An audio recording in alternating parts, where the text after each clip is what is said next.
Hello दोस्तों, कैसे हैं आप सब लोग। हम लोग आज से नई सीरीज शुरू करने जा रहे हैं, ठीक है, जो कि हमारी होगी इम्प्लीमेंटेशन ऑफ एमएल एल्गोरिथम्स। जितनी भी एल्गोरिथम्स हम अपनी मशीन लर्निंग की प्लेलिस्ट में पढ़ रहे हैं, ठीक है, मशीन लर्निंग की प्लेलिस्ट में हम जितनी भी एल्गोरिथम्स पढ़ रहे हैं, हम उन सारी का इम्प्लीमेंटेशन देखेंगे, ठीक है, स्क्रैच से देखेंगे। फिर उसके बाद जो हमारा डेटा सेट होगा हम उसको डेटा सेट के थ्रू भी देखेंगे। जो हमारा डेटा सेट प्रोवाइडेड होंगे हम उन पे भी अपनी एल्गोरिथम्स को अप्लाई करके देखेंगे कि बैकएंड में जो एल्गोरिथम्स है वो कैसे काम करती है और वो एसक्यूएल लर्न की हेल्प से हम उनको कैसे इम्प्लीमेंट करते हैं, ठीक है। ये सारी चीजें हम लोग देखेंगे इस वाली सीरीज में। ए टू जेड जितनी भी एल्गोरिथम्स आपने सुनी होंगी वो सारी एल्गोरिथम्स हम यहाँ देखेंगे और फिर इनके बेसिस पे जब हमें एल्गोरिथम लगानी आ जाएगी, हमें अपना डेटा सब कुछ मतलब डेटा को प्री प्रोसेस करना आ जाएगा। डेटा प्री प्रोसेस क्या होता है, एक्सप्लोरेटरी डेटा एनालिसिस करना आ जाएगा। सब चीज जब हमें करना आ जाएगा उसके बाद हम जंप करेंगे प्रोजेक्ट्स में, ठीक है। दो प्रोजेक्ट तो हम करेंगे, वो चलो बाकी बात हम कितने प्रोजेक्ट करेंगे, लेकिन इतनी गारंटी है कि आप इन सबके बाद आपको कहीं और जाने की जरूरत है नहीं, ठीक है। आपको सारी नॉलेज, थ्योरेटिकल नॉलेज आपको मेरी मशीन लर्निंग की बेसिक टू एडवांस प्लेलिस्ट से मिल जाएगी। आपको थ्योरेटिकल नॉलेज जितनी भी चाहिए, ठीक है, एल्गोरिथम्स क्या होती हैं, कैसे काम करती है, थ्योरेटिकल नॉलेज जितनी भी आपको सारी वहां से मिलेगी। और जो प्रैक्टिकल नॉलेज है वो इस वाली प्लेलिस्ट से मिल जाएगी, इंप्लीमेंटेशन ऑफ एमएल एल्गोरिथम, ठीक है। चलिए देखते हैं। तो मेरा नाम गौरव है, आप सबको पता है, ठीक है। तो आगे बढ़ते हुए आज हम लोग बात करेंगे, आज हम लोग देखने जा रहे हैं लीनियर रिग्रेशन, ठीक है। लीनियर रिग्रेशन हमने अपनी एमएल वाली प्लेलिस्ट में बात करी थी। लीनियर रिग्रेशन क्या होता है उसको अच्छे से समझने के लिए आपको पहले वो वाली वीडियो देख लीजिए एक बार जाके, ठीक है। फिर भी मैं यहाँ पे एक थोड़ा सा ब्रीफ दे देता हूँ लीनियर रिग्रेशन के बारे में। लीनियर रिग्रेशन एक सुपरवाइज्ड लर्निंग एल्गोरिथम है जो कि हमारी तब यूज में आती है जब हमारे पास जो डेटा है वो real number, continuous real value है, ठीक है। तब हमारी ये लीनियर रिग्रेशन हम तभी यूज कर सकते हैं। अगर हमारा कैटेगोरिकल डेटा है, कैटेगोरिकल डेटा में हम क्या बोलते हैं, या तो पहले हम उसको कॉन्टिन्यूस वैल्यू, ठीक, देखो अगर हमारी कॉन्टिन्यूस वैल्यू नहीं है, कॉन्टिन्यूस वैल्यू 1 2 3 ऐसे मतलब रियल नंबर जो कि हमारी कॉन्टिन्यूस वैल्यू होनी चाहिए, डिस्क्रीट वैल्यू नहीं होनी चाहिए। अगर डिस्क्रीट वैल्यू होगी तो हम उसमें लीनियर रिग्रेशन का इंप्लीमेंट नहीं कर सकते। ये सबसे बड़ी बात आप कहीं पे लिख लीजिए, इसको बिल्कुल आप बाय हार्ट कर लीजिए। कॉन्टिन्यूस वैल्यू होनी चाहिए अगर आपको लीनियर रिग्रेशन को इंप्लीमेंट करना, ठीक है। अब इसके टाइप हमने देखे थे, सिंपल लीनियर रिग्रेशन होता है और मल्टीपल लीनियर रिग्रेशन होता है, ठीक है। सिंपल लीनियर रिग्रेशन का मतलब जब हमारे पास जो इंडिपेंडेंट वेरिएबल है हमारा वो सिर्फ एक है, ठीक है। हमारे पास सिर्फ एक ही इंडिपेंडेंट वेरिएबल हमारा एक्स होता है, ठीक है। एक्स हमारा इंडिपेंडेंट वेरिएबल होता है, बीटा 1 हमारा कोफिशिएंट होता है एक्स का, बीटा 0 हमारा इंटरसेप्ट होता है, स्लोप का इंटरसेप्ट होता है, और y जो है वो हमारा डिपेंडेंट वेरिएबल होता है, ठीक है। ये सारी चीजें आपको पता है आई गेस। और वही मल्टीपल लीनियर रिग्रेशन में क्या होता है, जब हमारे पास नंबर ऑफ फीचर्स आ जाते हैं, जब हमारे पास इंडिपेंडेंट वेरिएबल्स जो हैं वो नंबर्स n नंबर्स के होते हैं, ठीक है। सपोज किसी में 10 हुए फीचर्स, इसमें तो फीचर्स हुए वो एक्सेट्रा, ठीक है। यहाँ पर हमें n नंबर्स ऑफ फीचर्स होते हैं तो हमारे मल्टीपल लीनियर रिग्रेशन होते हैं, ठीक है। ये थोड़ा सा ब्रीफ हमने देख लिया लीनियर रिग्रेशन का। अब हम जंप करते हैं अपने इंप्लीमेंटेशन पे, ठीक है। हम एक डेटा सेट लेंगे, उसको हम स्क्रैच से देखेंगे कि हमारा जो स्क्रैच से उसको अगर हम अपना जो हमारा खुद का बनाया हुआ मॉडल है उसमें भी फिट करेंगे, और एसक्यूएल लर्न का जो मॉडल है, जो प्री बिल्ड मॉडल है, जो एसक्यूएल लर्न की लीनियर रिग्रेशन लाइब्रेरी हम उसको भी इंप्लीमेंट करेंगे और उससे भी देखेंगे, ठीक है, कि दोनों में हम डिफरेंस देखेंगे कि कितना डिफरेंस आता है, ठीक है। ये सारी चीजें हैं। अब हम सबसे पहले क्या करेंगे, सबसे पहले हम लोग करेंगे लाइब्रेरीज इंपोर्ट। आज की वीडियो में सब, ठीक है, लाइब्रेरीज इंपोर्ट करेंगे। उसके बाद हम अपने डेटा को लोड करेंगे, ठीक है। उसके बाद हम अपने डेटा पे थोड़ा बहुत एक्सप्लोरेटरी डेटा एनालिसिस करेंगे, ईडीए करेंगे, ठीक है। डेटा को प्री प्रोसेस करेंगे, इनकोडिंग डिकोडिंग ये सारी चीजें करेंगे। उसके बाद डेटा विजुअलाइजेशन, ये सबसे मोस्ट इंपॉर्टेंट चीज है। मैं हमेशा से कहता आता हूँ, मेरी आप अगर वाली प्लेलिस्ट को फॉलो कर रहे हैं तो आपको पता होगा, मैं हमेशा से कहता हूँ डेटा विजुअलाइजेशन बहुत ज्यादा इंपॉर्टेंट आ जाता है, ठीक है। फिर डेटा प्री प्रोसेसिंग होगी, डेटा को स्प्लिट करना, मॉडल बिल्ड करना, मॉडल को इवैल्यूएट करना, ठीक है, इवैल्यूएशन ऑफ मॉडल, ठीक है। ये सारी चीजें हम देखेंगे। तो सबसे पहले हम क्या करते हैं, सबसे पहले हम अपनी लाइब्रेरीज को इंपोर्ट कर लेते हैं। हमें कौन कौन सी लाइब्रेरीज का यूज पड़ेगा, कौन कौन सी लाइब्रेरी हमें जरूरत पड़ेगी, ठीक है। तो सबसे पहले तो हमारी डेटा मैनिपुलेशन के लिए दो लाइब्रेरीज हैं, आपको पता है, पेंडास और नंपाई। तो सबसे पहले हम उनको इंपोर्ट कर लेते हैं, import pandas, import numpy as NP, ठीक है। ये दोनों हमारी डेटा मैनिपुलेशन की लाइब्रेरीज है। इसके बाद हमें डेटा विजुअलाइजेशन के लिए लाइब्रेरी चाहिए। जैसे जैसे हम आगे बढ़ेंगे वैसे वैसे हम लाइब्रेरीज को इंपोर्ट करते जाएंगे, ताकि अभी आपको ज्यादा वो ना पड़े कि हमने चीजें हमें याद है पहले से, वो टाइम के साथ आपको याद रहेंगे कि आपको कौन कौन सी लाइब्रेरीज इंपोर्ट करनी है। लेकिन अभी के लिए हम जो अभी हमें पता है, अभी हमें फिलहाल पांडास और नंपाई पता है कि हमें डेटा मैनिपुलेट करना है और हमें डेटा विजुअलाइज करना है, ये हमें पता है। तो हम ये वाली लाइब्रेरीज इंपोर्ट कर लेते हैं, ठीक है। मैटप्लॉटलिब, ठीक है। दूसरी हमारी विजुअलाइजेशन की लाइब्रेरी होती है वो सीबॉम, ठीक है, सीबॉम एस एस, ठीक है। ये दो हमारी डेटा ये जो दो हैं नंपाई और पांडास, ये डेटा मैनिपुलेशन की होगी, ये डेटा विजुअलाइजेशन की होगी। अब हमने अपनी लाइब्रेरीज को इंपोर्ट कर लिया है, ठीक है। हमारी ये स्टार आ गई, इसका मतलब हमारी ये फाइल रन हो रही है, ठीक है। अब हम क्या करते हैं, इतनी देर में हम अपना डेटा जो है डेटा को लोड कर लेते हैं, ठीक है। Data is equal to pd dot read csv हमारा डेटा फोल्डर के अंदर इंश्योरेंस डॉट CSV, ठीक है। अब हम क्या करते हैं, अपने डेटा की ये देख लेते हैं कि उसमें कितनी रोज हैं और कितने कॉलम है, ठीक है। ये हम प्रिंट करवा लेते हैं, नंबर ऑफ रोज, ठीक है, नंबर ऑफ रोज क्या हो जाएंगे हमारी, डेटा डॉट शेप 0, ठीक है। ये हमारी पहला जो अभी मैं बताता हूँ क्या चीज़ है, ठीक है। कॉपी कर लेते हैं इसको, यहाँ पे पेस्ट कर लेते हैं, ये 1 हो जाएगा। ये 1 और 0 क्या है ये मैं एक सेकंड में भी आपको बताता हूँ, 0 कॉलम्स, ठीक है। अब हम अपने इसके बाद ये हमने रन कर लिया, ये हमारी कुछ 1338 1338 हमारी रोज में 7 कॉलम्स है। ये कैसे आया, ये हमारा ऐसे आता है डेटा डॉट, अगर हम शेप देखेंगे तो कुछ इस तरीके का हमारा शेप है, ठीक है। अब ये शेप कैसे पता चला, इसको हम देख लेते हैं, डेटा डॉट हेड। ये डेटा डॉट हेड क्या करता है, ये हमारी कुछ स्टार्टिंग की रोज दे देता है। देखिए ये जो हमारा 7 ये कॉलम्स 1 2 3 4 5 6 एंड 7, ठीक है। ये चार्जेस जो है ये हमारा बेसिकली डिपेंडेंट वेरिएबल है, ये हमारा डिपेंडेंट वेरिएबल है। बाकी ये जो 6 वैल्यूज हैं ये हमारी इंडिपेंडेंट वेरिएबल्स है, ये हमारी एक्सटी वैल्यूज है, ठीक है। इसका मतलब हमें पता चल गया हमारे पास n numbers of independent variable है, तो ये हमारा मल्टीपल लीनियर रिग्रेशन हो गया, ठीक है। मल्टीपल लीनियर रिग्रेशन हो गया ये हमारा, ठीक है। ये सारी चीजें हमें पता चल गई। तो इसका मतलब एक सेकंड में यहाँ पर नीचे, इसका मतलब ये जो है हमारा y इक्वल टू, हमारी क्या थी इक्वेशन, क्या थी हमारी इक्वेशन थी y इज इक्वल टू, मैं यहाँ पे एक बार इसको फिर से कॉपी कर लेता हूँ, तो यहाँ पर पेस्ट कर लेता हूँ एक बार फिर से, ठीक है, पेस्ट। इसका मतलब y is equal to beta 0 plus beta 1 into x1 क्या हो गया, x1 हो गया हमारा एज, ठीक है, प्लस बीटा 2 मल्टीप्लाइड बाई ये हमारा हो गया सेक्स, ठीक है, plus beta 3 is equal to beta 3 multiplied by BMI, ठीक है, बॉडी मास इंडेक्स, प्लस ऐसे ही करते करते करते करते करते ये हमारा हो जाएगा बीटा 6 मल्टीप्लाइड बाई रीजन। कुछ इस तरीके का हमारा डेटा हो गया, ठीक है। अब ये हमारा y क्या था, ठीक है, y है हमारे ये चार्जेस, ठीक है, y है ये हमारा चार्जेस, ठीक है। अब ये यहाँ पर एज अगर हम देखें तो यहाँ पर i आना चाहिए, ठीक है, क्योंकि हमारे पास a की वैल्यू थोड़ी है, हमारे पास वैल्यू तो 1338 आई गेस, राइट, इतनी है, ठीक है। तो ये हमारी कुछ इस तरीके से ये हमारा इक्वेशन होगी, ठीक है। अब हमें क्या करना है, अब हमें अपना क्या बोलते हैं, यहाँ पर अभी हमने देख लिया कि क्या चीज़ है, कैसा है, क्यों है, ठीक है। हमें बेसिकली क्या करना होता है, हमें अपने जो कॉस्ट फंक्शन है ना, कॉस्ट फंक्शन को डिक्रीज करना होता है। ये तो आपको पता ही चल गया होगा, फिर क्या बोलते हैं कि हमें अपने कॉस्ट फंक्शन को, यानी हमारा जो एरर है लीनियर रिग्रेशन में, बेसिकली हमें अपने एरर को जो है मिनिमाइज करना होता है, ठीक है। हमें अपने एरर को जो है मिनिमाइज करना होता है। हमारा जितना एरर, जो हमारी बेस्टेड लाइन आएगी, जो हमारा प्रेडिक्टेड वैल्यू होगा और जो हमारी एक्चुअल वैल्यू होगी, उनके जो बीच का डिफरेंस होगा ना, उनको हमें बिल्कुल कम करना होगा, ताकि जो हमारी एक्यूरेसी है मॉडल की वो जो है बिल्कुल सही आ सके, ठीक है, एक्यूरेसी हाई आ सके, ठीक है।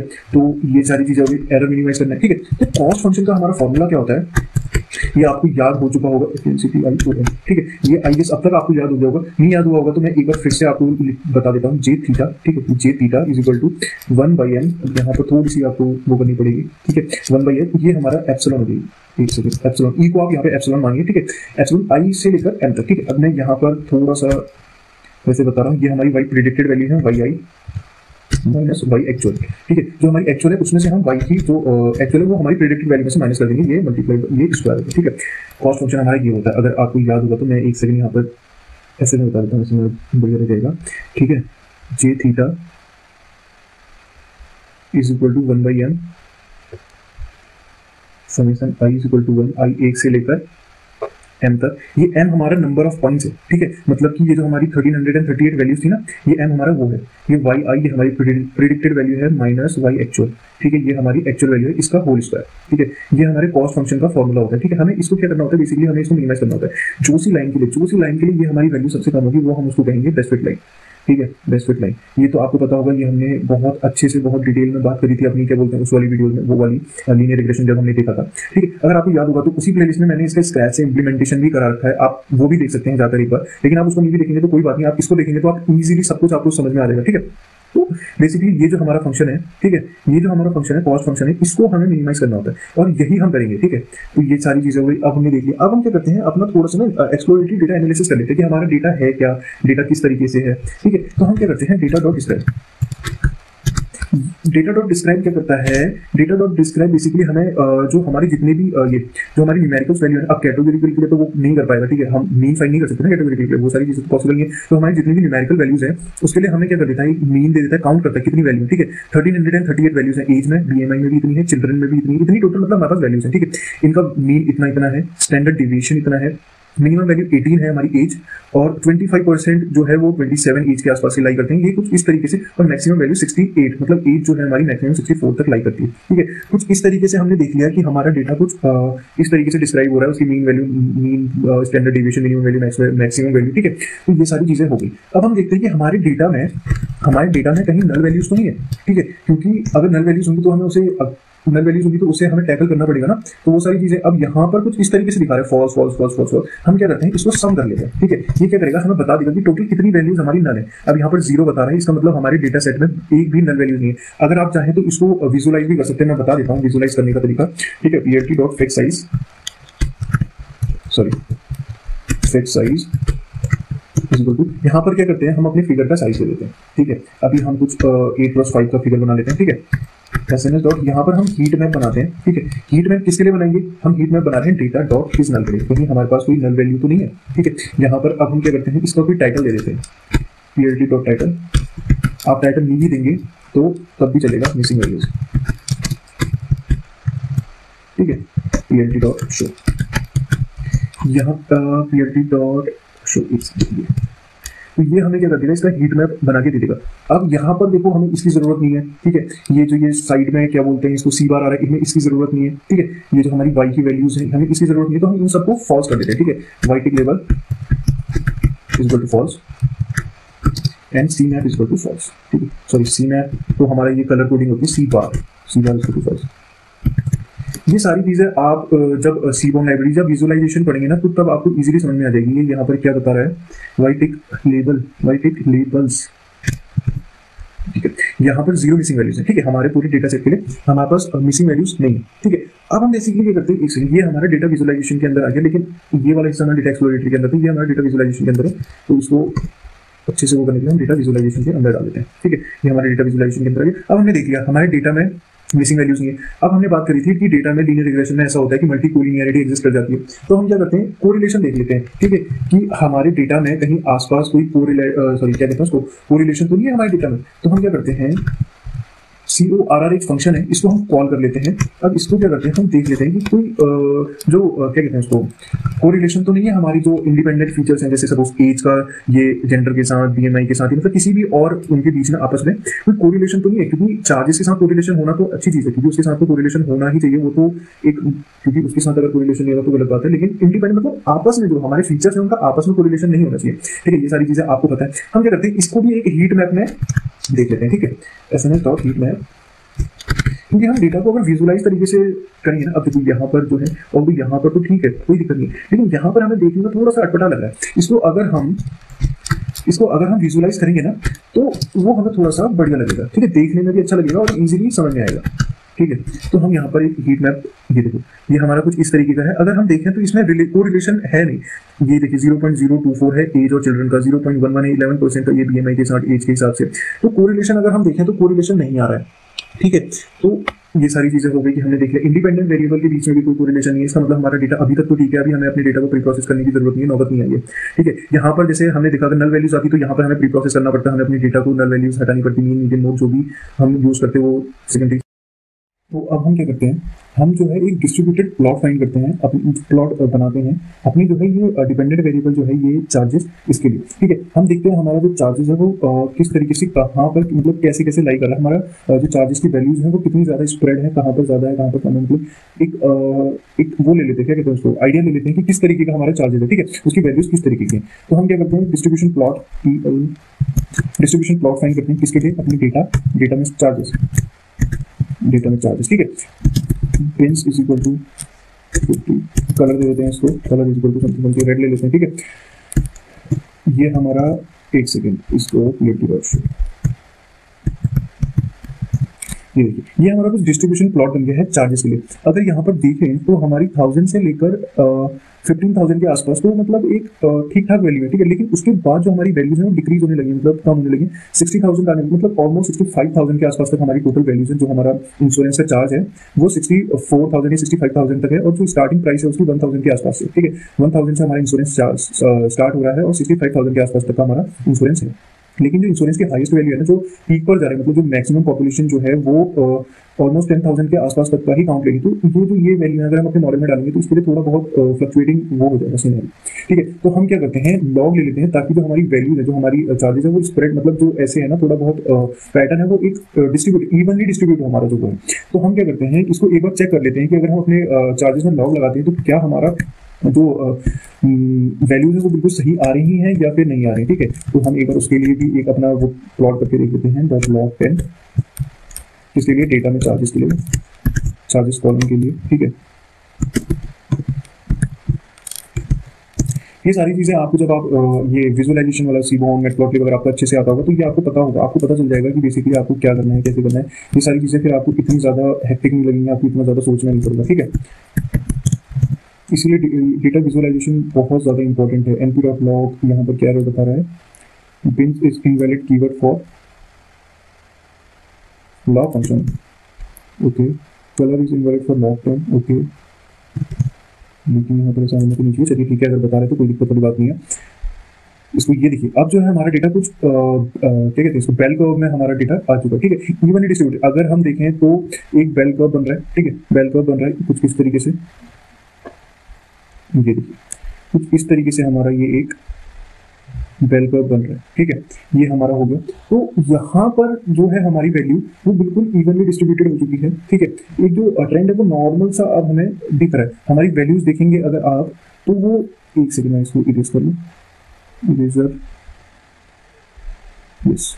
ठीक है, यहाँ पर अगर हम देखें तो हमारी वैल्यू कुछ 3 से लेकर 4.7 के बीच में लाई कर रही है। ठीक है, और जो हमारा ये है, जो हमारा डेटा है वो कुछ बेल कर्व में आ चुका है। ठीक है, तो हम यही फिलहाल के लिए यूज करेंगे और देखेंगे हमारी एक्यूरेसी कैसी आती है। क्योंकि अगर हम ये वाला, अगर हम अपना नॉर्मल चार्जेस लेते हैं, नॉर्मल वैल्यूज लेते हैं अपने चार्जेस के लिए, तो हो सकता है हमारे मॉडल की एक्यूरेसी उतनी ज्यादा अच्छी ना आए। ठीक है, तो ये सारी चीजें। अब हम इसके बाद क्या करते हैं, इसके बाद जो है हम एक वॉयलेंट कर्व जो है, सॉरी वॉयलेंट फिगर जो है वो देखते हैं, वो क्या कहते हैं उसको डिस्प्ले करते हैं, वो प्लॉट करते हैं यहाँ पर, और देखते हैं कि क्या बोलते हैं हमारी जो वैल्यूज हैं वो with respect to particular independent variable, मतलब जो हमारी चार्जेस की value with respect to particular variable वो कैसी है और कैसी आती है। ठीक है, ये सारी चीजें हम देख लेते हैं एक बार।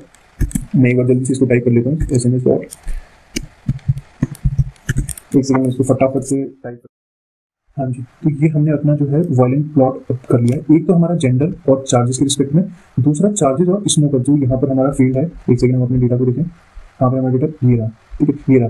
एक तो ये हमारा जेंडर हो गया, दूसरा ये हमारे स्मोकर, कौन स्मोकर है, नॉन स्मोकर है। उसके रिस्पेक्ट में जो हमारी इंश्योरेंस की कॉस्ट है वो अगर हम देखेंगे तो जो हमारा मेल और फीमेल है, जेंडर के बेसिस पर तो हमारी जो वैल्यूज हैं वो ज्यादा डिफर नहीं करेंगे। अगर इनका एवरेज देखें तो समवेयर बिटवीन 5,000 to 6,000 के बीच में है हमारा मेल और फीमेल का। लेकिन वहीं पे अगर हम बात करें स्मोकर और नॉन स्मोकर की, जो हमारा नॉन स्मोकर है उनकी वैल्यूज अगर देखें, जो इंश्योरेंस की एवरेज कॉस्ट है वो 5,000 है। लेकिन जो हमारे स्मोकर्स हैं उनकी स्टार्टिंग जो इंश्योरेंस की कॉस्ट है वो समवेयर बिटवीन 6,000 to 5,000। ठीक है, 5,000 से 6,000 के बीच में इनकी स्टार्टिंग है जो स्मोकर है, और जो नॉन स्मोकर है उनका एवरेज जो है वो 5,000 है।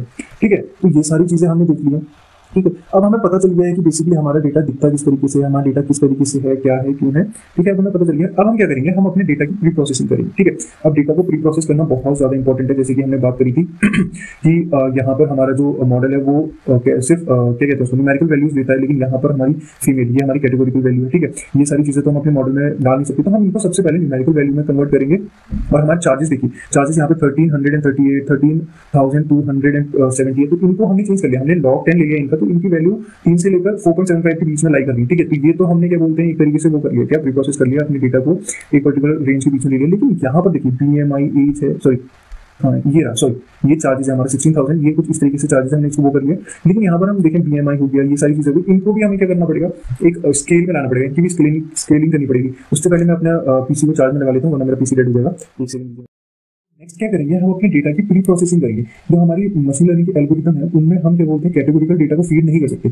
हमें उनको क्या बोलते हैं, बेसिकली सबसे पहले न्यूमेरिकल डेटा में कन्वर्ट करना पड़ेगा। इसके लिए हमारे पास एनकोडिंग होती है। एनकोडिंग 3 तरीके की होती है, level encoding, one hot encoding and dummy variable track. ठीक है, तो अभी हम लोग बेसिकली ये सारी चीजें कहेंगे, हम अपनी डेटा प्री प्रोसेसिंग में देखेंगे। अभी बेसिकली हम क्या करते हैं, अगर यहाँ पर आप देखो, ठीक है, इसमें एक सेकंड कहाँ पर हमारा डेटा ये रहा। ठीक है, ये मेल और फीमेल, ये हमारा जेंडर है, इसको हम डमी वेरिएबल में कन्वर्ट कर लेंगे। स्मोकर नॉन स्मोकर को भी डमी वेरिएबल में, और ये जो रीजन है उनको भी हम अपनी डमी वेरिएबल में कन्वर्ट कर लेंगे। ठीक है, अभी हम इसमें इतना ज्यादा वो नहीं लगा रहे हैं कि क्या बोलते हैं कौन सा फील्ड ज्यादा इंपॉर्टेंट है, फीचर इंजीनियरिंग नहीं लगा रहे हैं क्योंकि अभी हमें पता नहीं है फीचर इंजीनियरिंग क्या होती है, फीचर सिलेक्शन क्या होता है। तो अभी हम हमारे पास जितने भी लिमिटेड फीचर्स हैं उन सभी को यूज कर रहे हैं, ठीक है। फीचर इंजीनियरिंग से क्या होता है, बेसिकली हमारी जो मॉडल की एक्यूरेसी वो और ज्यादा बढ़ जाती है, हमें पता होता है कि कौन सा फीचर रेलेवेंट है हमारे मॉडल की एक्यूरेसी को बढ़ाने में, ठीक है।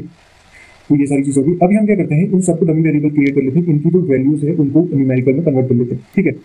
तो हमें पता है हमारे कैटेगोरिकल कॉलम्स कौन कौन से हैं। तो हमारी कैटेगोरिकल कॉलम्स हैं, एक सेकंड में चेक कर लूँ।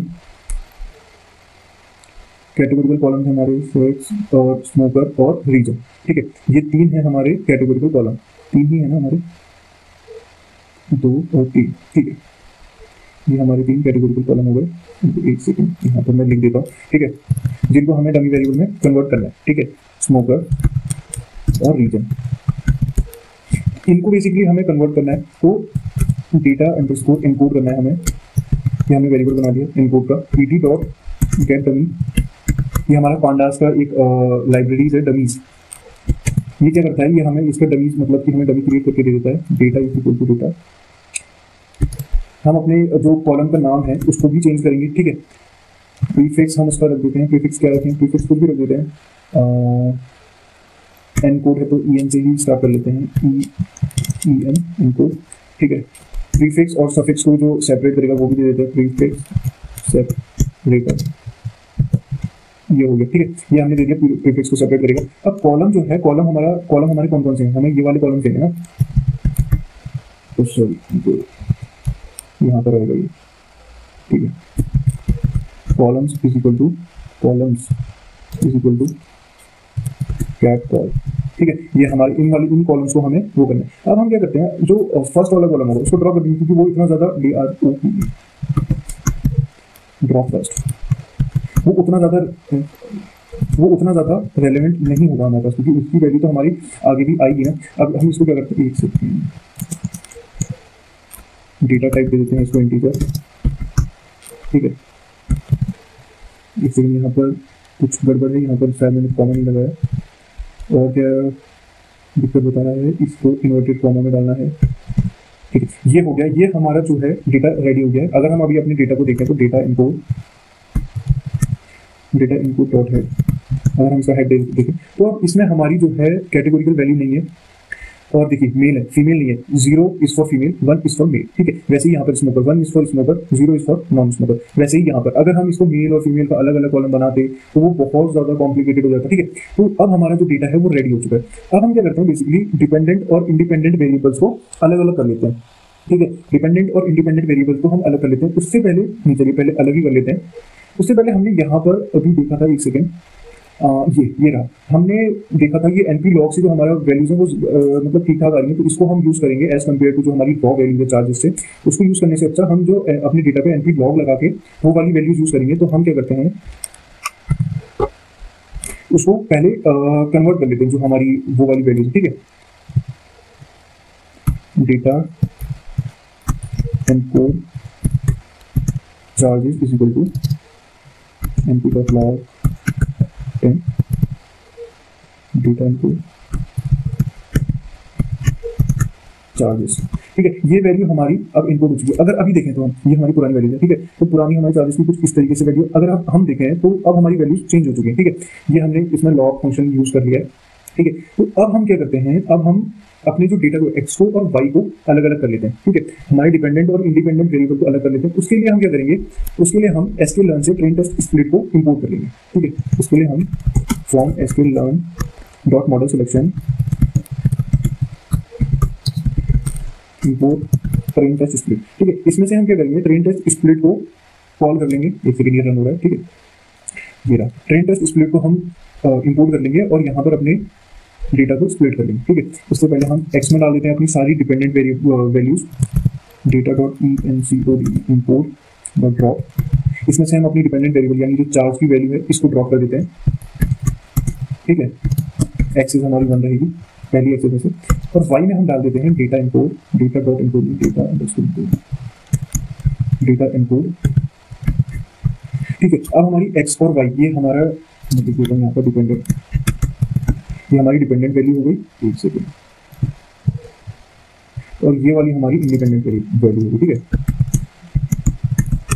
ये हमारी इंडिपेंडेंट वेरिएबल। अब हमने एक्स और वाई को अलग अलग कर लिया है। एक बार अगर हम देखें तो ये देखिए इसमें हमारा चार्जेस वाला सेक्शन नहीं है, तो हमारा वो वाई में चला गया, ठीक है। ये हमारा डिपेंडेंट वेरिएबल हो गया।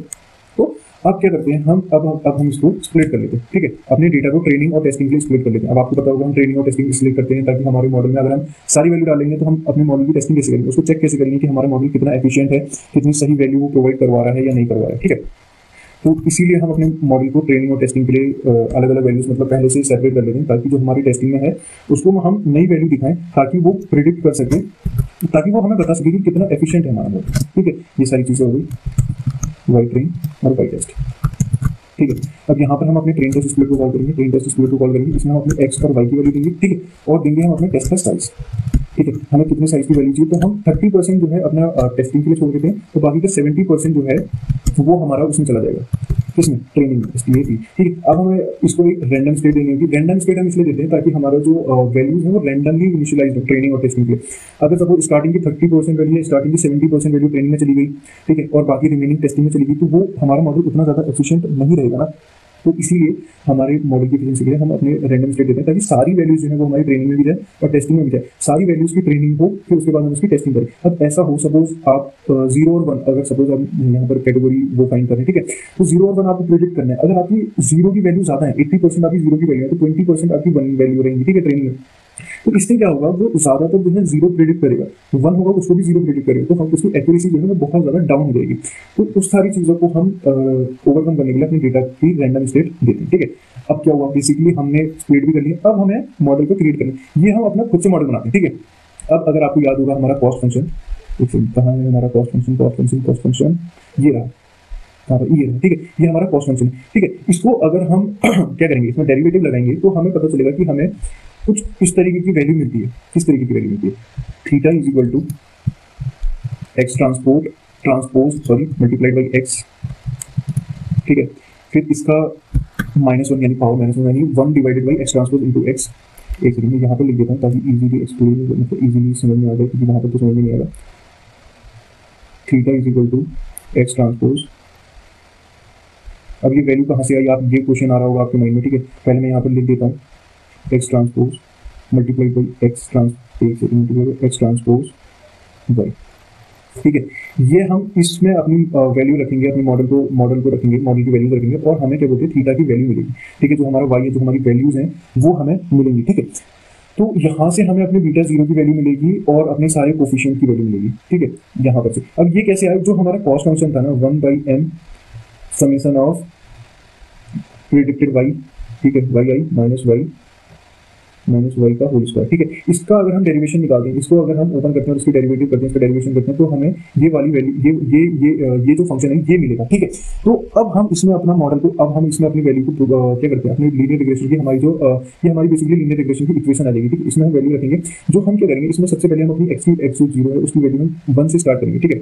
अपनी जो ओरिजिनल डेटा है उसमें हम 1 से स्टार्ट करेंगे और देखेंगे कि हमें क्या वैल्यू मिलती है। हमारी जो थीटा है, जो हमारे पैरामीटर्स हैं वो क्या क्या, जो हमारा थीटा की वैल्यू है वो हमारी कैसे आती है। थीटा मतलब बोले तो जो हमारा ये बीटा 0 है, बीटा 1 ये है हमारा, ये जो ये है बीटा 0 बीटा 1, ये सारी वैल्यूज हैं, ये हमारी क्या क्या आती है। हमारे पास अभी एट प्रेजेंट कितनी वैल्यूज थी देखा जाए तो 1 2 3 4 5 6 7 8 9, ठीक है। टोटल हमारे पास 9 वैल्यूज है, ठीक है। हमें ये 9 वैल्यूज चाहिए, ठीक है। तो ये हमें वैल्यू प्रोवाइड करवा के देगा, ये beta 0 beta 1 beta 2 beta 3 beta 4 ऐसे करके बीटा 9 तक ये हमें प्रोवाइड करवा के देगा, ठीक है। ये सारी चीजें हो गई। अब हम अपना मॉडल को जो है क्रिएट करते हैं, ठीक है। मॉडल को क्रिएट करने के लिए सबसे पहले हम क्या करेंगे, अपना जो x0 है, ठीक है, उसको हम क्या करेंगे 1 से इनिशियलाइज करेंगे, ठीक है। मतलब x0 यानी हमारा जो बीटा 0 है ना, जो हमारा इंटरसेप्ट है, उसको हम 1 से स्टार्ट करेंगे। अगर मैं आपको बताऊं, एक सेकेंड, स्केच में, ठीक है, ये हमारा कुछ इस तरीके का ग्राफ है। यहाँ पर आप डेटा को वो समझ लीजिए, ठीक है। हम यहाँ पर जो अपना इंटरसेप्ट है ना उसको 1 से स्टार्ट करेंगे, ठीक है। ये हमारा 1, सपोज ये हमारा 1 है, तो हम इसको यहाँ से स्टार्ट करेंगे। ये लाइन ऐसी नहीं होगी, ठीक है, आप समझिए। हम यहाँ से 1 से स्टार्ट करेंगे, अपनी जो बीटा 0 यानी इंटरसेप्ट की वैल्यू है वो 1 से स्टार्ट कर रहे हैं, ठीक है। अभी तो हमें इसको मैनुअली देना पड़ेगा, लेकिन जब हम sklearn लाइब्रेरी का यूज करेंगे तब हमें इसे देने की जरूरत नहीं पड़ेगी, लेकिन अभी हमें इसे मैनुअली देने की जरूरत पड़ेगी। तो इसके लिए हम क्या करेंगे, 1 से स्टार्ट करेंगे, ठीक है। तो यहाँ पर हम एक वेरिएबल ले लेते हैं, एक्सट्रेन 0 का नाम ले लेते हैं, ठीक है। यहाँ पर क्या करते हैं, हम कॉन्कैटिनेट करते हैं। तो हम numpy का वो यूज करते हैं कॉन्कैटिनेट करने के लिए। ठीक है, यहाँ पर हमने कॉन्केटिनेट कर लिया। अब हम क्या करते हैं, हमने बात करी थी ना कि हम वन यूज करेंगे, तो वंस np.1 से हमारे एक पूरा जो हमारी रो होगी उसमें हम सारी वैल्यूज जो है वो वन इनिशियलाइज कर देंगे। जो हमारी थीटा थीटा जीरो की वैल्यू जो हमारे इंटरसेप्ट है उसको सारे इंटरसेप्ट में हमारी वन क्या करते हैं, उसको वो कर देते हैं, इनिशियलाइज कर देते हैं। ठीक है, डॉट सेव जीरो में हम वन की वन डाल दे रहे हैं। ठीक है, और बाकी सारी हमारी एक्सटेंड की रहेगी, जो हमारी एक्सटेंड की वैल्यू है वही रहेगी। मतलब कि अगर मैं आपको यहाँ पर बताऊँ, यहाँ पर ये है, ठीक है, यहाँ पर मैं अगर आपको बताऊँ तो ये हो गया, ये हमारा x1 हो गया, ये हमारा x2 हो गया, ये हमारा x3 हो गया, ये हमारा x4 हो गया, ये हमारा x5, x6, x7, x8 और x9, यानी बीटा x में बता रहा हूँ, आपको समझ में नहीं आ रहा, ये हमारा बीटा 1 हो गया, ये beta 2, beta 3, beta 4, beta 5, beta 6, beta 7, beta 8, beta 9, यानी ये हमारे कोफिशिएंट हो गए सारे के सारे। ठीक है, कोफिशिएंट तो हमें पता चल गया, लेकिन हमें अपना इंटरसेप्ट तो पता ही नहीं है, हमें अपने बीटा जीरो की वैल्यू तो पता ही नहीं है ना। तो हम क्या कर रहे हैं, बीटा जीरो की वैल्यू को वन इनिशियलाइज कर रहे हैं सबके लिए। ठीक है, तो क्या होगा, इन सबके आगे ना एक बीटा जीरो नाम का एक फंक्शन ऐड हो जाएगा जिसमें सबकी वैल्यू वन हो जाएगी। ठीक है, वन वन वन वन ऐसे करके सबके लिए वन वन वैल्यू इनिशियलाइज हो जाएगी। ठीक है, पूरे इंटरसेप्ट की सबके लिए, जैसे इस वाले के लिए हमारे वन इंटरसेप्ट जो हो जाएगा वो वन हो जाएगा, बाकी कोफिशिएंट ऑफ x1 हो जाएगा 19, कोफिशिएंट ऑफ x2 हो जाएगा 27, so on and so fourth. ठीक है, आई होप कि आपको समझ में आ गया होगा कि यहाँ पर ये हमने क्या किया। ठीक है, तो हमने ट्रेन के लिए कर लिया है, वही चीज अब हम क्या करेंगे, हम टेस्ट के लिए भी कर देंगे। तो यहाँ पर कॉपी पेस्ट कर देते हैं और ट्रेन की जगह पर टेस्ट कर देते हैं सभी जगह। ठीक है, ठीक है, यहाँ पर हमने ये सारी चीजें कर दी। अब हमें अपने इंटरसेप्ट और उसकी मतलब हमारी बीटा जीरो से लेकर बीटा 9 तक हमें सारी वैल्यू पता होगी। अब बस हमें क्या करना है, अपने मॉडल में वैल्यू रखनी है। ठीक है, अब मैंने आपको यहाँ पर बताया था कि जो हमारी लीनियर रिग्रेशन का मॉडल है, अगर हम उसको मेमोरी करते हैं तो उसका हमारा फॉर्मूला होता है एक्स ट्रांसपोज। ये फॉर्मूला आप लिख लीजिए, क्योंकि मैं यहाँ पर अगर नोटबुक में लिखूंगा तो वो मेरे को बहुत ज़्यादा कॉम्प्लिकेटेड हो जाएगा आपके लिए भी और मेरे लिए भी। ठीक है, आप इसको कॉपी में लिख लीजिए, अपनी कहीं पर नोट डाउन कर लीजिए और इसको याद कर लीजिए। ठीक, वैसे तो आपको इतनी ज़रूरत है नहीं ये ट्रांसपोज हमारा। ठीक है, क्योंकि हमेशा हम sklearn की लाइब्रेरी यूज करेंगे मैं, लेकिन यहाँ पर आपको बता दे रहा हूँ कि बैकएंड में काम होता कैसे है आपका।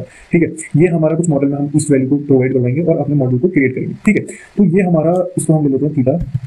ठीक है, थीटा नाम का एक वेरिएबल ले लिया, हम मैट्रिक्स का मल्टीप्लिकेशन ही तो कर रहे हैं, तो नमपाई से हम मैटमल जो हमारा फंक्शन है उसको कॉल कर लेंगे। अब हमें वो करना था, अगर आपको याद होगा तो यहाँ पर क्या था, एक्स ट्रांसपोज इंटू एक्स का इनवर्स था।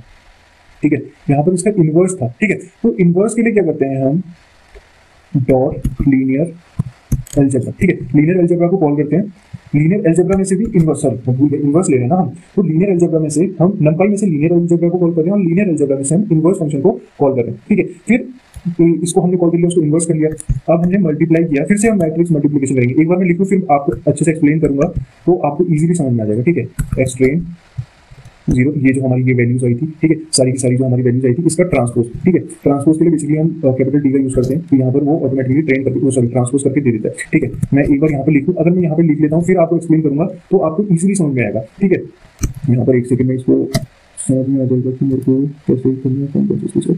ठीक है, एक, ठीक है, ओके, थोड़ा ब्रैकेट्स का अंतर ना आ जाए तो इसीलिए यहाँ पर थोड़ा सा। ठीक है, np.मैटमल मैटमल फिर क्या था हमारा, एक्स ट्रांसपोज था ना, एक्स ट्रेन। आपको बेसिकली यहाँ पर अगर आप एक सेकंड यहाँ पर इसको जीरो, यहाँ पर एक ब्रैकेट और आएगा। ठीक है, ये जीरो है।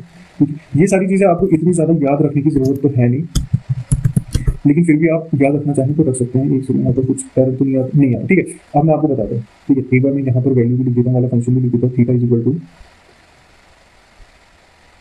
X transpose multiplied by X का इनवर्स।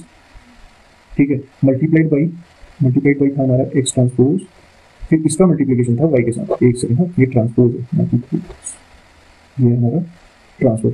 अब हम अगर देखें तो हमने क्या किया, सबसे पहले हम मैट्रिक्स का मल्टीप्लिकेशन करें, किसका, इन दोनों के लिए हमने ये वाला मल्टीप्लिकेशन यूज किया। ठीक है, अब यहाँ पर इनवर्स है तो हमने नंपाई में से लीनियर अलजेब्रा में से इनवर्स फंक्शन को कॉल किया है ताकि हम इसका इनवर्स ले सकें।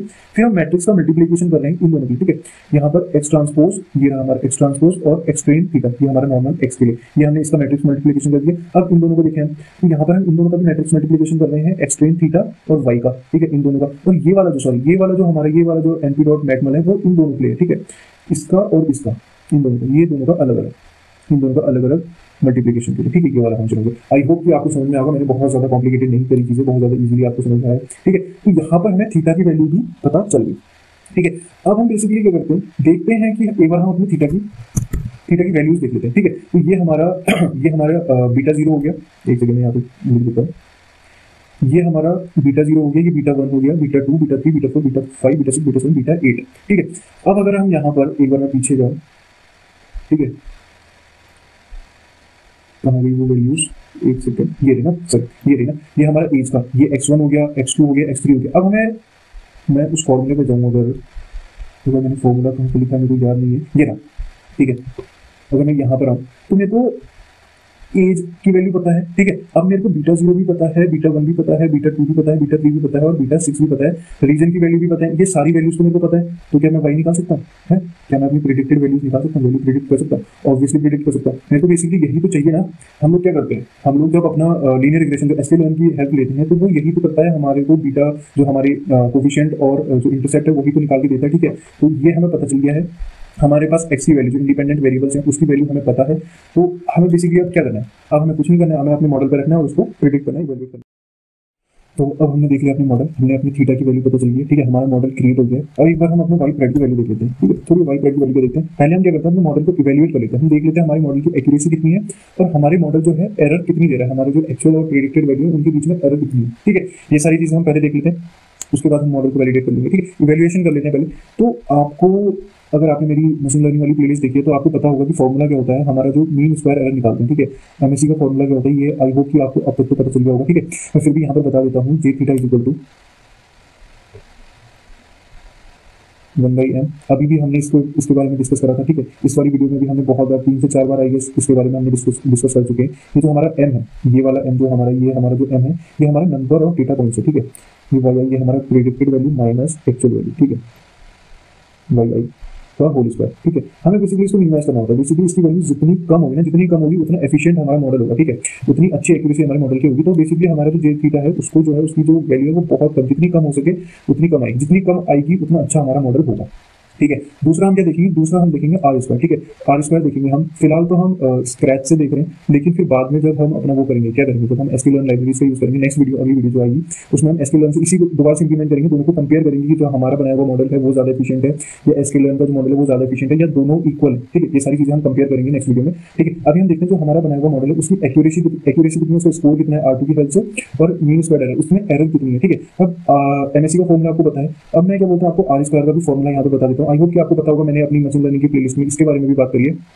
तो इसका फॉर्मूला होता है 1 माइनस SSE, ठीक है। अभी SSE क्या होता है ये अभी बताता हूँ, और ये डिवाइडेड बाई SST, ठीक है। सोशल स्टडी वाला नहीं है SST, ठीक है। SSE है हमारा सम ऑफ स्क्वायर्ड एरर, ठीक है। हमारा जो सम ऑफ स्क्वायर्ड एरर है ये हमारा SSE हो गया, और जो हमारा SST है ये होता है हमारा सम ऑफ स्क्वायर टोटल, ठीक है। ये हमारा सम ऑफ स्क्वायर टोटल होता है और ये सम ऑफ हमारा सम ऑफ स्क्वायर एरर होता है, ठीक है। अब इन दोनों का फॉर्मूला क्या होता है, जो हमारा सम ऑफ स्क्वायर का फॉर्मूला होता है वो होता है हमारा समेशन ऑफ वाई आई, यानी predicted of I minus Y I जो हमारा एक्चुअल है उसका होल स्क्वायर, ठीक है, उसका होल स्क्वायर। ये हमारा एसएससी का फॉर्मूला होता है, और ये जो है ये हमारा इसका फॉर्मूला होता है वाई आई वाई बार का होल स्क्वायर। ये हमारा एसएससी का फॉर्मूला होता है। अभी देखते हैं हम क्या चीज़ है, जब हम इसको मॉडल में वैल्यू करेंगे तो हमें इजीली समझ में आएगा। तो बेसिकली हम सबसे पहले क्या करते हैं, वाई प्रेड देख लेते हैं, ठीक है। वाई प्रेड क्या हो जाएगा हमारा, हमें वाई प्रेड में हम क्या करते हैं, बेसिकली हम अपने मॉडल को मल्टीप्लाई करते हैं ना उन सारी चीज़ों से। तो हम वही कर रहे हैं, एक्स टेस्ट मैट, ठीक है, X test sorry X test 0, ये हमारा वाई प्रेड की वैल्यू होगी, ठीक है। अब हमें वाई प्रेड की वैल्यू पता है, वाई की वैल्यू पता है। अब हम इसको डायरेक्टली बेसिकली हम इसको अब अपने उसमें एमएससी उसमें डाल देते हैं और देखते हैं कि हमारा एमएससी की वैल्यू कितनी आती है, ठीक है। MSC equal to NP dot sum Y pred minus normal Y, ठीक है, वाई की वैल्यू वाई टेस्ट, ठीक है, इसका होल स्क्वायर। अभी मैं आपको ये वाला एक बार कंप्लीट कर दूँ, उसके बाद अगर मैं आपको बताऊँ तो आप इजीली समझ जाएंगे। एक्स टेस्ट 0, ठीक है, ये हमारी एमएससी की वैल्यू। अब हम एक बार इसको प्रिंट कर लेते हैं, मीन स्क्वायर एरर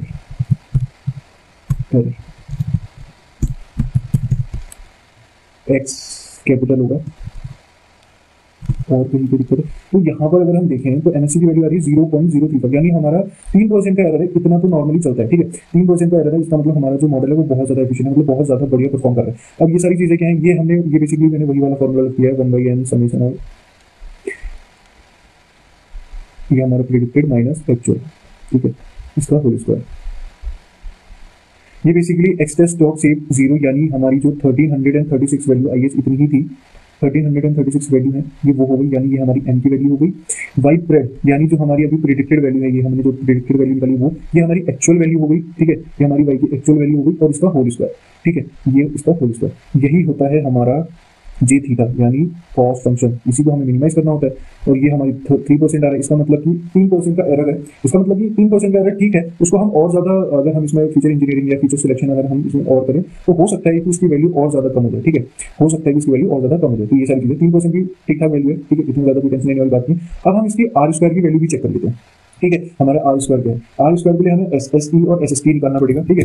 तो एसएससी का फॉर्मूला जैसे कि मैंने आपको बताया था, मैं यहाँ पे पहले मैं आपको लिख लेता हूँ, फिर उसके बाद अगर मैं आपको समझाऊंगा तो आपको इजीली समझ में आएगा। जैसे कि मैं आपको हमेशा बता रहा हूँ, Y pred minus Y test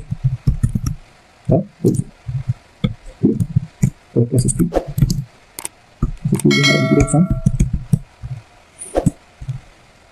sorry Y test minus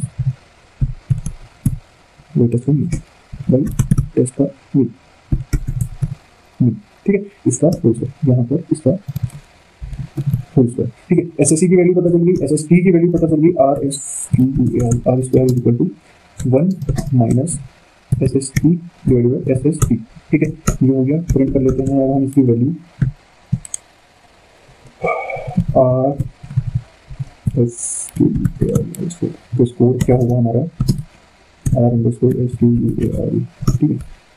अगर हम देखें तो हमारे मॉडल की जो एक्यूरेसी है ना वो 77% है। इसका मतलब हमारा 77% एक्यूरेट वैल्यू प्रेडिक्ट कर रहा है जो हमारा मॉडल है। जबकि अभी हमने इसमें फीचर इंजीनियरिंग, फीचर स्केलिंग कुछ नहीं यूज किया, एक्सप्लोरेटरी डेटा एनालिसिस भी बहुत ज्यादा नहीं किया हमने इसमें, ठीक है। फीचर सिलेक्शन, फीचर इंजीनियरिंग तो हमने करी नहीं है, उसके बावजूद 77% की एक्यूरेसी आ रही है, इसका मतलब बहुत ज्यादा एफिशिएंट है हमारा मॉडल। अब ये सारी चीजें क्या है, ये वही है हमारा एसएसई, ये मैंने बताया था ना आपको, एसएससी माइनस एसएसटी का फॉर्मूला, सॉरी ये हमारा आर स्क्वायर निकालने का फॉर्मूला होता है 1 माइनस, ये हम उसकी हेल्प से भी देखेंगे, लीनियर रिग्रेशन की सॉरी एसक्यूएल की जो लाइब्रेरी है उसकी हेल्प से भी देखेंगे। नेक्स्ट वीडियो में हम उसी के बारे में बात करेंगे। इसको हम डायरेक्ट एसक्यूएल से इंपोर्ट करेंगे, उसमें अपनी वैल्यूज प्रोवाइड करवाएंगे और चेक करेंगे कि हमारी एक्यूरेसी कितनी आती है, हमारा स्कोर कितना आता है और हमारा जो मीन स्क्वायर एरर है उसकी वैल्यू कितनी आती है, कितना एरर आता है, ठीक है। नेक्स्ट वीडियो में इसी की बात करेंगे। इस आई होप कि आपको समझ में आया होगा कि बैकएंड में जो है लीनियर रिग्रेशन कैसे काम करता है, ठीक है, मॉडल कैसे क्रिएट करा जाता है, डेटा विजुअलाइजेशन की हेल्प से हमें डेटा को कैसे देखते हैं, कैसे चेक करते हैं कि हमारे डेटा में कितनी एफिशिएंसी है, क्या क्या चीज़ें रेलेवेंट है, क्या इररेलेवेंट है, वो सारी चीज़ें हमें पता चलती है। आई होप कि आपको ये वाली सीरीज में भी मजा आएगा, क्योंकि देखिए थ्योरेटिकल नॉलेज तो होना ठीक है इंपॉर्टेंट है, लेकिन अगर आपको प्रैक्टिकल नॉलेज नहीं है ना तो वो किसी काम की नहीं, थ्योरेटिकल नॉलेज आती है। At the end of the day आपको प्रैक्टिकली उसको इंप्लीमेंट करना आना चाहिए, ठीक है। तो अगर आपको उसको इंप्लीमेंट करना नहीं आता है तो आप कितनी भी एल्गोरिथम्स को याद कर लें, कितना भी समझ लें कि ऐसे होता है वैसे होता है, वो सारी चीजें तो वो उतना ज्यादा इफेक्टिव नहीं होगा, आपकी प्रोडक्टिविटी उतनी ज्यादा निखर भी नहीं आएगी जब तक आपको उसको इंप्लीमेंट करना नहीं आएगा, ठीक है। ये सारी चीजें थी। आज हमने इसको बिल्कुल देखा कि हम खुद से अपना मॉडल कैसे बना सकते हैं और उसकी एफिशिएंसी को कैसे कर सकते हैं बेसिकली, तो ये सारी चीजें थी। आई होप कि आपको वीडियो पसंद आई होगी। अगर आपको कोई भी डाउट है, कोई भी अगर एक्सरसाइज कुछ भी आपको डाउट है तो आप नीचे कमेंट सेक्शन में पूछिए, मैं उसको रिजॉल्व करने की कोशिश करूंगा, जल्द से जल्द उसका सोल्यूशन आपके सामने लेके आऊंगा, ठीक है। मिलते हैं नेक्स्ट वीडियो में, तब तक के लिए बाय, अपना ध्यान रखिए।